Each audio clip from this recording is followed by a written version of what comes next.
दरम्यान सुनील तटकरे आणि अजित पवार यांच्यात विलिनीकरणाबाबत काय चर्चा झाली तो विषय फक्त त्यांनाच माहिती होता। जर चर्चा झाली असती तर निर्णय जाहीर झाला असता असं मत आमदार संग्राम जगताप यांनी व्यक्त केलं। सध्या तरी या केवळ चर्चाच आहेत असं सांगत त्यांनी विलिनीकरणाच्या वृत्तामध्ये तथ्य नसल्याचं अधोरेखित केलंय।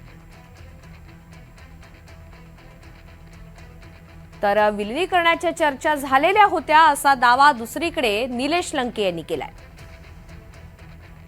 मी 2014 पासून ऐकतोय की राष्ट्रवादी काँग्रेस पक्ष आता सत्तेमध्ये जाणार होता। 17 मध्ये जवळपास अंतिम झालेलं होतं। मग 19 मध्ये सुद्धा काही दादांना पाठवून चर्चा झालेली होती, पण ती पुढे थांबली नाही।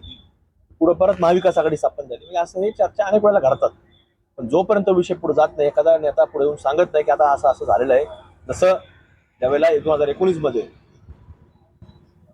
महाविकास आघाडी पुढे अस्तित्वात नव्हती, ती झाली, चर्चेतूनच पुढे आली। चर्चा ज्यावेळेस पुढे येतात तर ते निर्णय झाल्यानंतर आपण त्याला म्हणू शकतो काहीतरी त्याला ग्राउंड आहे। पण जोपर्यंत ग्राउंडच नाही, अशा चर्चा बऱ्याच चालू असतात। या इकडे असे समीकरण होणार आहे, तिकडे असे समीकरण होणार आहे। राजकीय विश्लेषक असतात, विश्लेषक देखील आम्हाला पाहतो आम्ही टीव्हीवरती मांडत असतात, पण जोपर्यंत अधिकृत होत नाही चर्चा अशी, कारण चर्चेच्या द्वार आपण सातत्याने ऐकतो, चर्चेचे द्वार कायम खुले। विलिनीकरणाबाबत तुम्ही पाहिलं असेल, हे असं कुणी मीडियासमोर मांडणं ह्या त्या गोष्टीपेक्षा ज्यावेळेस पुणे महानगरपालिकेची निवडणूक सुरू झाली त्यावेळेस बऱ्यापैकी विलिनीकरणाबाबतचा डिसिजन झालेला होता।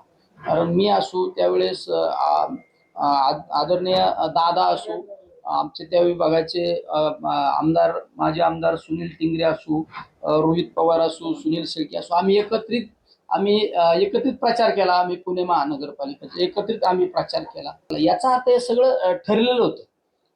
हे सगळं ठरलेलं होतं की या सगळा दोन्ही राष्ट्रवादीचं विलिनीकरण हे ते समाजासमोर सगळ्या गोष्टी ठरल्या होत्या। आम्ही कारण जिल्हा परिषदेच्या निवडणुकीच्या मध्यंतराच्या कालखंडामध्ये दादा गेले, पण या सगळ्या उमेदवारांच्या कमिटमेंट सगळ्या होत्या, त्यामुळे आम्ही एकत्रित प्रचार केला।